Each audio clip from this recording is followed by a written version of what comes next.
వి gold trusted gold buyers తాకట్టులో ఉన్న బంగారాన్ని విడిపించి ఈ రోజు ఉన్న మార్కెట్ ధరకే కొనబడును. మరిన్ని వివరాలకు సంప్రదించండి 7710 మనతో పాటు గెల్లు సీనన్ ఉన్నాడు. ఈరోజు ప్రధానంగా విద్యార్థి బనకచెర్ల అంశంలో విద్యార్థుల శిక్షణ తరగతిలో పాల్గొన్న పరిస్థితి. ఒకసారి అన్నతో మాట్లాడిద్దాం, రెస్పాన్స్ ఎట్లుంది, ఏంది పరిస్థితి తెలుసు. అన్న, ఏంది విద్యార్థులతో మళ్ళీ మీటింగ్లు ఎట్లుంది? మళ్ళీ విద్యార్థులు యువత అవసరమా టీఆర్ఎస్కి ఇప్పుడున్న పరిస్థితులు, లేకపోతే ఏంది? ఎందుకోసం మీ సమావేశం? కేసీఆర్ గారు ఇప్పుడు ప్రస్తుతానికి ముఖ్యమంత్రి కూడా అవసరం ఉండకపోయేది, కానీ ఇవాళ రేవంత్ రెడ్డి ముఖ్యమంత్రి అయిన తర్వాత అవసరం పడే పరిస్థితి ఇవాళ కనిపిస్తుంది. కాబట్టి ఇవాళ రాష్ట్ర వ్యాప్తంగా అన్ని జిల్లాల్లో కూడా ఇవాళ విద్యార్థి సదస్సులు నిర్వహిస్తూ ఉన్నాం. ఎందుకంటే గోదావరి నది మీద గోదావరి లింకు బనకచెర్ల ప్రాజెక్టు కట్టడం వల్ల తెలంగాణ నీటి వాటాలు పూర్తి స్థాయిలో రేపు నష్టపోయే అవకాశం ఉంది. కాబట్టి దానికోసం ఇవాళ విద్యార్థులందరినీ ఇవాళ సమయత్వం చేస్తూ ఉన్నాం, అందరినీ చైతన్యవంతం చేస్తూ ఉన్నాం. ఎందుకంటే ఇవాళ కాంగ్రెస్ పార్టీ ఇవాళ ఆంధ్రప్రదేశ్కి దోషి పెడతా ఉంది. ఇవాళ నరేంద్ర మోడీ ప్రభుత్వం, బీజేపీ ప్రభుత్వం, ఈ రాష్ట్రంలో 8 మంది ఎంపీలు ఉన్నా కూడా ఏ ఒక్క ఎంపీ కూడా మాట్లాడతలేడు. గోదావరి నీళ్లు కనుక బనకచెర్ల ప్రాజెక్టు కట్టి ఉంటే తెలంగాణ నీటి వాటాలు శాశ్వతంగా కోల్పోయే అవకాశం ఉంటుంది. రైపేరియల్ రైట్స్ తెలంగాణ లేకుండా పోతుంది. దీనివల్ల భవిష్యత్ తరాలకు తెలంగాణ నష్టం జరుగుతుంది. ఇక్కడ వ్యవసాయ రంగం నష్టం జరుగుతున్న అంశం మీద ఇవాళ ఏ పార్లమెంట్ ఎంపీలు కూడా సోయలేదు. పార్లమెంట్లో ఏ ఎంపీలైనా మాట్లాడుతున్నారా? అదే కేసీఆర్ గారు ముఖ్యమంత్రి ఉన్నప్పుడు ఈ రాష్ట్రానికి సంబంధించిన ఎంపీలు అందరూ పార్లమెంట్లో లొల్లిపెట్టేది. తెలంగాణకు చాలా నష్టం జరుగుతుందన్న అంశం మీద ప్రతి ఒక్కరు లొల్లిపెట్టే పరిస్థితి ఆ రోజు ఉండే. ఇవాళ చైతన్యం లేని మంత్రులు ఉన్నారు. తెలంగాణ కొద్దిగా ఆంధ్రప్రదేశ్ దూసుకెళ్తూ ఉంటే నీళ్ళ విషయంలో ఇవాళ సంతకం పెట్టిన ముఖ్యమంత్రి ఇవాళ రేవంత్ రెడ్డి, ఇవాళ మౌనంగా ఉంటారు ఎంపీలు. కాబట్టి ఇలా ఈ విద్యార్థులందరినీ చైతన్యం చేసి ఆనాడు పోరాటం చేసడానికి ఇవాళ సిద్ధమైపోయాను. ఆనాడు తెలంగాణ ఉద్యమంలో ఏ విధంగా అయితే నీళ్లు నిధులు నియామకాల కోసం విద్యార్థి ఆధ్వర్యంలో పోరాటం చేసినామో ఇవాళ అదే గోదావరి నది మీద విద్యార్థులు నష్టం జరుగుతుంది. కాబట్టి దాని మీద విద్యార్థులను సమయత్నం చేస్తూ ఉన్నాం. ఏంటన్నా, అంటే ఎట్లుంది విద్యార్థుల నుంచి రెస్పాన్స్ ఎట్లా వస్తున్నాయి? చాలా రెస్పాన్స్ ఉంది. ఎందుకంటే తెలంగాణలో 80% ప్రజలు ఇవాళ వ్యవసాయ రంగం మీద ఆధారపడి ఉన్నారు. కాబట్టి ఎక్కువ నీళ్లు తెలంగాణలో ఇవాళ గోదావరి నది పరివాహక ప్రాంతంలోనే ఇవాళ వ్యవసాయం క్యాచ్మెంట్ ఏరియా ఉంది. కాబట్టి దానికోసం చెప్పి విద్యార్థులందరూ మంచి రెస్పాన్స్ ఉంది.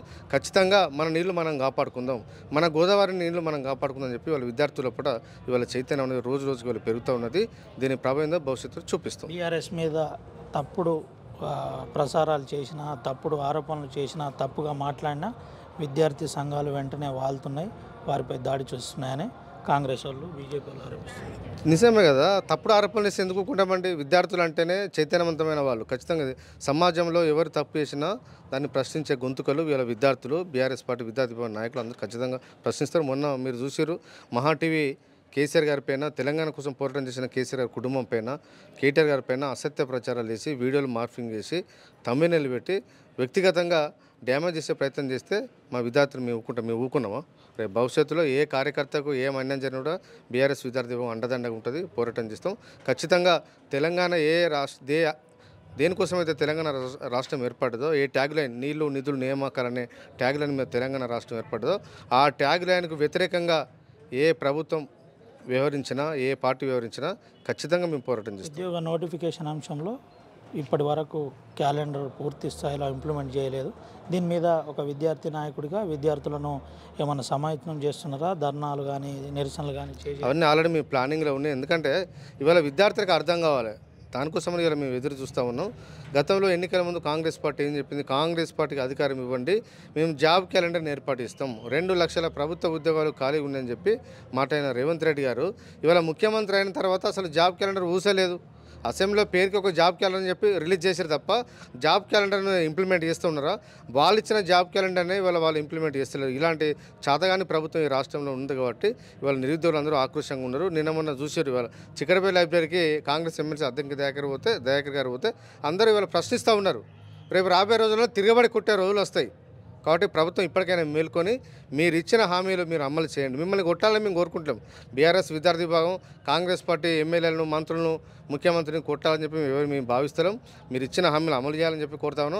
అమలు చేయకపోతే అమలు చేసేవారు కూడా మా విద్యార్థి విభాగం పోరాటం చేస్తారు. విద్యార్థి నాయకుని ఉన్నారు. తెలంగాణ యాజిటేషన్లో మీది కూడా క్రియాశీలక పాత్ర, ఉస్మానియా నుంచి ఆదిలాబాద్ వరకు. ఏంటన్నా, ఇప్పుడు ఈ మధ్య కాలంలో ఒక పెద్ద చర్చ జరుగుతుంది. ఇటు కవిత వేరు, కేటీఆర్ అండ్ కేసీఆర్ వేరు. ఈ చర్చకు మీరేమైనా చెప్పబోతారా ఉద్యమకారులు? ఇప్పుడు అందరూ కేసీఆర్ గారి నాయకత్వంలో పనిచేస్తూ ఉన్నారు.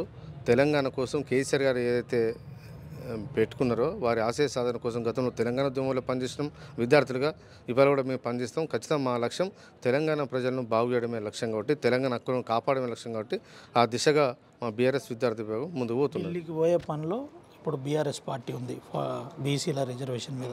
దీంట్లో విద్యార్థి నాయకులను సమాయత్తం చేసి ఢిల్లీ నుంచి గల్లీ వరకు మా విద్యార్థుల ఏ సమస్యలను కూడా విద్యార్థి విభాగం పోరాటం చేస్తుంది. కాశ్మీర్ నుంచి కన్యాకుమారి వరకు కూడా ఎవరికి అన్యాయం చేసినా ప్రశ్నించే గొంతుగా బీఆర్ఎస్ పార్టీ విద్యార్థి విభాగం. ఖచ్చితంగా మా లక్ష్యం అదే. బీఆర్ఎస్ అని పెట్టుకున్న తర్వాత దేశంలో అనేకమైన సమస్యల గురించి మేము మాట్లాడతాం. ఆ రైట్ మాకుంది. ఆ రకంగా అన్ని వర్గాల ప్రజలను విద్యార్థులను సమాయత్తం చేస్తాం. భవిష్యత్తులో మంచి సమాజ నిర్మాణం. ఆర్టీవీ ద్వారా గెలుసీనని ఏం చెప్పబోతుంది? తెలంగాణ హక్కుల కోసం ఎవరు విఘాతం కలిగించినా, తెలంగాణ ఆత్మాభిమానాన్ని ఎవరు దెబ్బతీసే విధంగా మా ప్రవర్తించినా వాళ్ళకు తగిన గుణపాఠం చెప్తుంది బీఆర్ఎస్వి. రైట్, థ్యాంక్ యూ అన్న. ఇది పరిస్థితి. తెలంగాణ హక్కుల పైన ఎవరు విఘాతం కల్పించినా చాలా సీరియస్గా ప్రతిఘటిస్తాం. ఎట్టి పరిస్థితుల్లో బీఆర్ఎస్వి వదిలిపెట్టదని ఆర్టీవీతో ఎక్స్క్లూజివ్గా సీనన్న మాట్లాడిన పరిస్థితి. Camera Sumanth, Ravinayak, RTV, Adilabad. India Pakistan తాజా అప్డేట్స్ కోసం డౌన్లోడ్ చేసుకోండి RTV లైవ్ యాప్.